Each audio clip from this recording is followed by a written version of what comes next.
All right, let's talk a little bit about how the fetus or embryo begins to differentiate between male and female.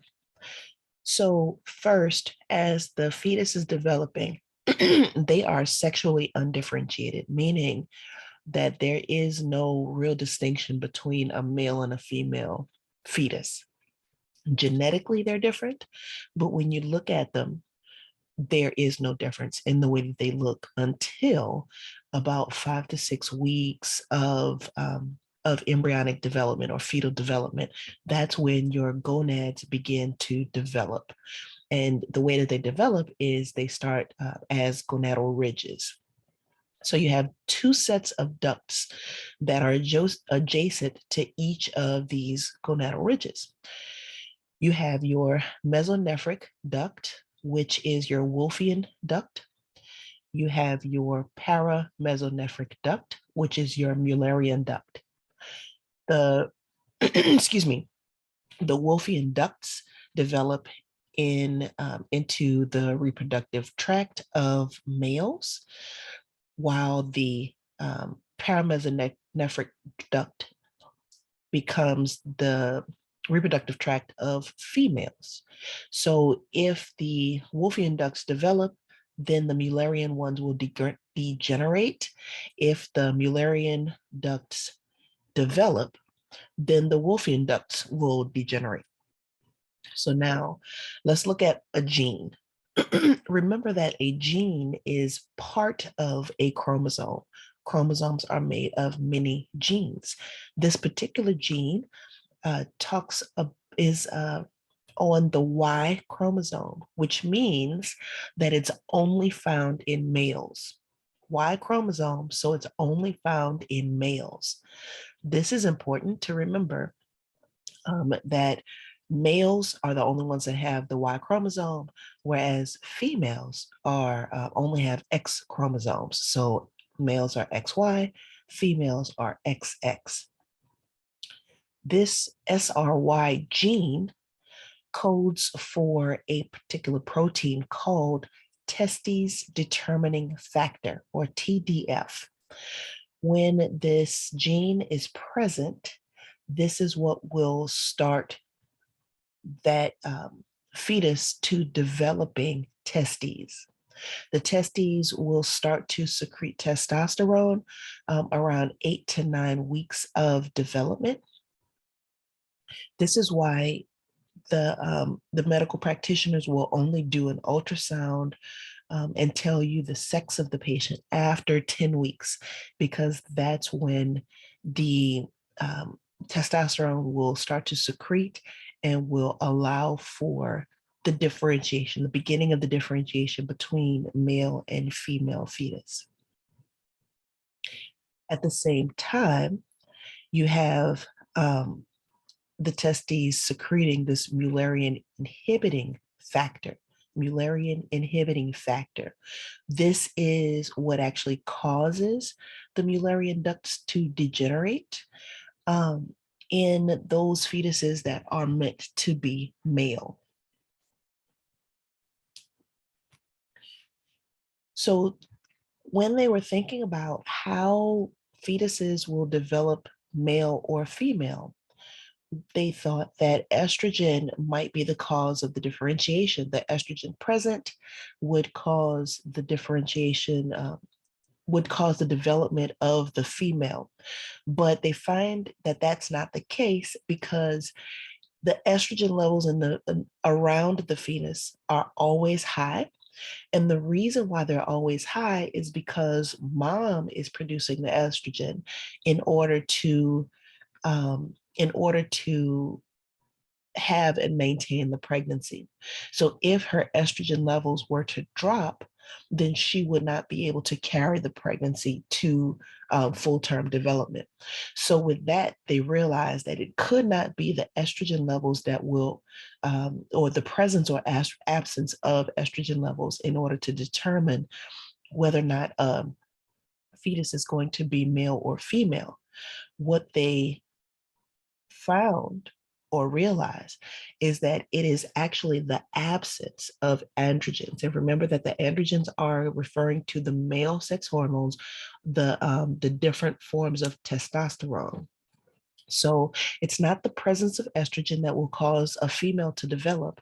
It is the absence of androgens that cause the female to develop, or the presence of androgens that allow the female to be, the absence of androgens that allow the female to be um, created, or the presence of androgens that allow the male to be created.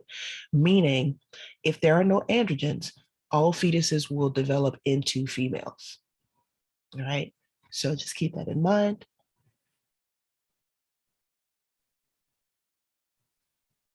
And this basically shows you how that process works. In the male and female reproductive tracts, you have organs that are very similar. Um, they are analogous to one another. And so males and females are actually not that different. Of course, the functioning of the organs are different, but they come from the same place and they develop differently because of either the presence or the absence of androgens. So the external genitalia, remember those are referring to the sex organs that we see, those primary sex organs that we see. Well, either primary or secondary. So there's that. But there is a similar development of external genitalia in both sexes. You have your genital tubercle in the fetus. This becomes, in males, the head or the glands of the penis. In the female, it becomes the glands clitoris. So the clitoris and the penis are analogous organs that come from the genital tubercle of fetal development. You have urogenital folds. So these are actual folds in the skin that, again, are analogous in males and females.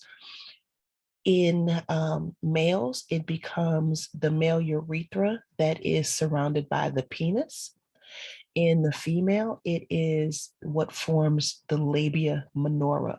So urogenital folds become either the male urethra surrounded by the penis, or becomes the labia minora. We also have another pair of folds that are called the labial-sacral folds. The labial-sacral folds will either become, as the name suggests, the labia majora or the scrotum. By the 12th week of development, you'll definitely have either male or female genitalia formed. So by week 12 of development, you are distinctly male or distinctly female.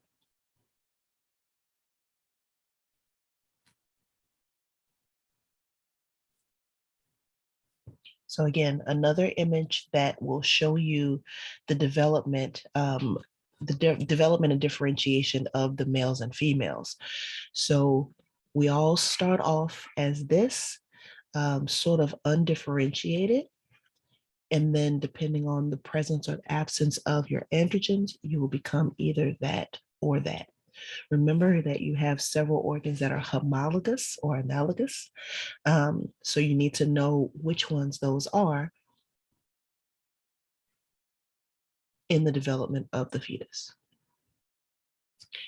So as the gonads are, or the sex organs are developing, the internal sex organs are developing, initially during fetal development, they start actually in the abdominal cavity. They start high in the abdominal cavity. So as the fetus develops a little bit more, then those gonads start to migrate down into the pelvic cavity as a female, or they begin to go into the pelvic cavity and eventually go out of the body in the testes. So you have a gubernaculum. gubernaculum. This is a connective tissue cord in the embryo that goes from the gonad to the pelvic floor. All right, so the gubernaculum is a connective tissue cord in the embryo that goes from the gonad. Remember, the gonads are in the pelvic cavity, the abdominal cavity to begin with. So it goes from those gonads in the abdominal cavity into the pelvic cavity floor. In males, this gubernaculum will pass between the internal and external abdominal oblique muscles and go directly into the scrotal swelling. There is a vaginal process. This is a fold of the perineum, and the perineum is that tissue that is external tissue that is between the anus and the genitalia. So this vaginal process will extend into the scrotum. Then you have the inguinal canal. The inguinal canal is a pathway that is the easiest pathway, where the growing is created by the gubernaculum and the vaginal process. This is actually where in males where you'll find hernias most often.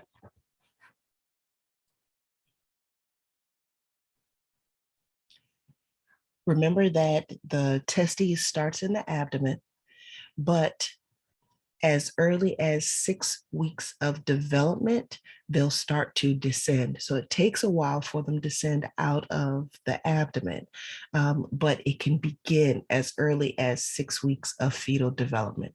By the 7th month of development, the testes will then pass through that inguinal canal into those scrotal sac, into the scrotal sac. And it'll do so by following the gubernaculum.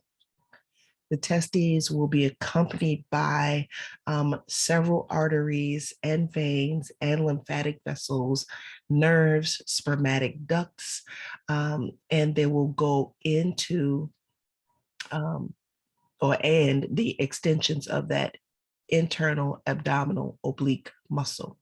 All right. So again, they start to descend out of the body at the 7th month of fetal development. Now, there's a condition called cryptorchidism. Cryptorchidism. This is the name of undescended testicles. This happens in about 3% of males that are born, where the testes remain in the abdomen or in the pelvic cavity. They don't descend outside of the body. If they don't descend out of the body, then there needs to be they need to be monitored very closely, because for most cases of cryptorchidism, they will actually descend outside of the body within the first year of infancy. But if they do not descend, then they actually need to go in and sort of pull them out or force them out of the body into the external environment. And the reason is because if they do not, then these males will either end up sterile or they'll develop testicular cancer. So if there is a situation of cryptorchidism, then if it doesn't correct itself by the first year of life, they will need to go in and help the testes descend out of the body so that that male will not become either sterile or develop testicular cancer. Now, because the ovaries are not an external organ, when they descend out of the abdomen, they're going to descend only into the pelvic cavity. This is what it means when they say that the ovaries descend to a lesser extent. They end up lodging on the inferior brim of the lesser pelvis. So you should have remembered your boneless when you looked at the bones, you had the pelvic brim, right? You have the pelvic girdle. So look at that pelvic girdle and look for the lesser brim so that you can see approximately where the ovaries will lie. Remember that you can use other systems of the body, other organs, bones, and things to help you orient where things are going to be in the body, so that you can, as a practitioner, have a general idea of where to go for certain situations. And again, the ovaries are going to be around that inferior brim of the lesser pelvis. The gubernaculum in those that develop as females, the gubernaculum will become a pair of ligaments that are going to support the ovary and the uterus. So that's going to help them stay in position.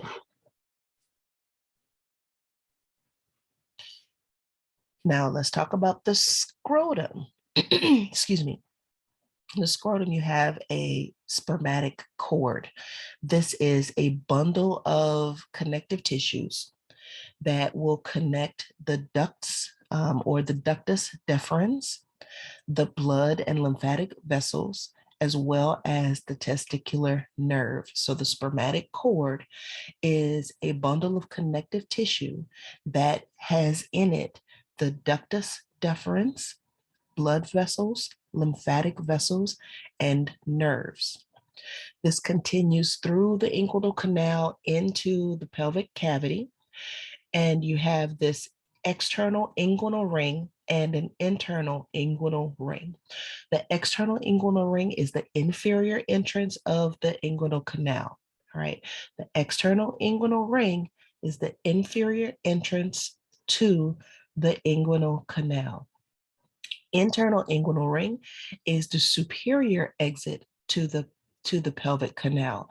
So you have this canal, right? This open space that has an inferior entrance and an exterior entrance. I'm sorry, superior entrance and an inferior entrance opening. So that's what the external inguinal ring and the internal inguinal rings are. The human testes will live in the scrotum. The reason why they descend out of the body and live into the scrotum is because the body has a constant temperature around 98.6 degrees, close to 100 degrees, and sperm cannot be produced, and cannot survive in that amount of heat. They have to be cooler than the body. And so because of that, they have to descend out of the body so that the temperature of the scrotum can be regulated at all times. This is why, let me go back. This is why when a person has cryptorchidism, if the testes don't descend by the first year, they can become sterile because the sperm cannot be produced, and cannot live in the current body temperature.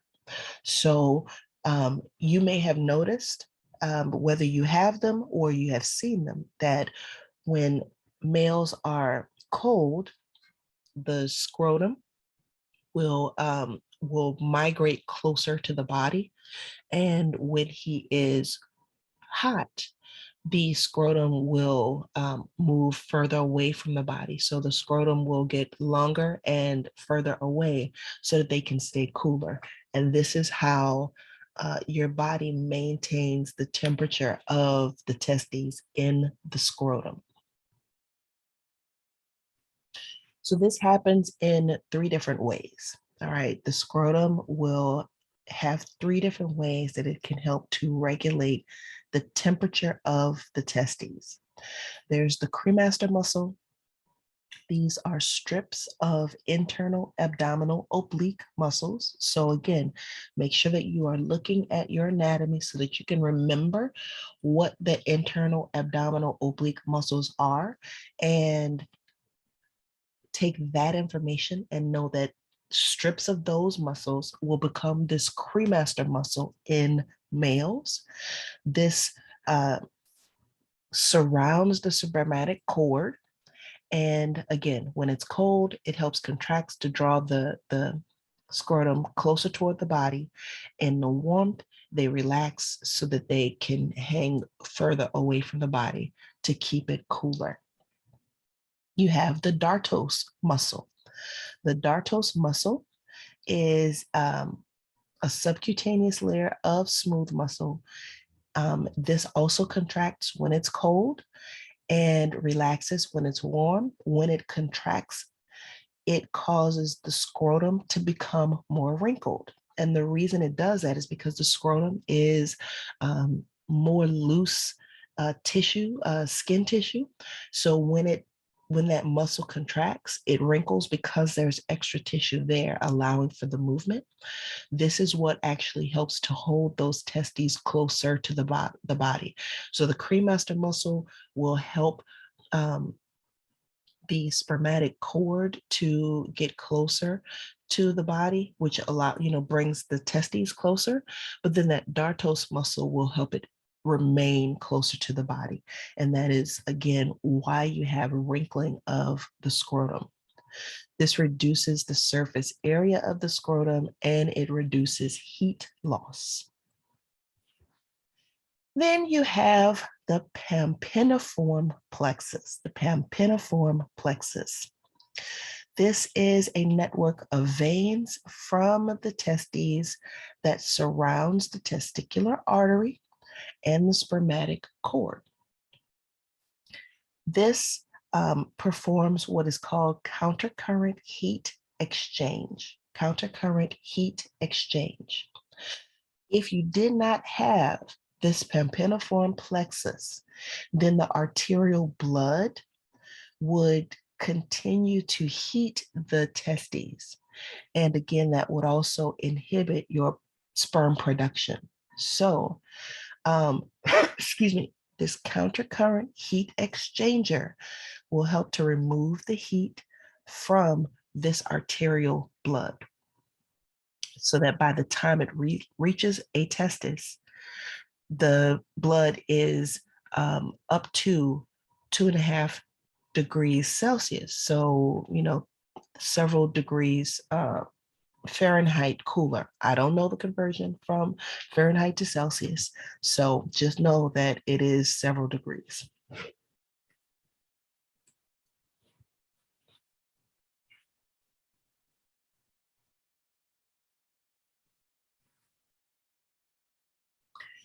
There are 3 sets of glands that are accessory to the male reproductive system.